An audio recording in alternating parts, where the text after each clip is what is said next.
కుంకుమ ఎపిసోడ్ 1. కుంకుమ అనేది సంస్కృత పదం. దీని అర్థం మరియు ప్రాముఖ్యతను వివరిస్తే, కుంకుమ అంటే ఏమిటి? కుంకుమ అనేది ఒక పవిత్రమైన ఎరుపు లేదా ఎర్రటి పసుపు రంగు పొడి, ఒక రకమైన పొడి రూపంలో ఉండే ద్రవ్యము.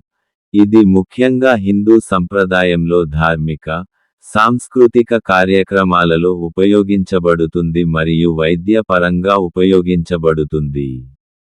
కుంకుమ అర్థం. సంస్కృతంలో కుంకుమం అనే పదం కుంకుమము నుండి ఉద్భవించింది. ఇది సాధారణంగా గంధకం కలిపిన పసుపుతో తయారు చేసిన పొడి.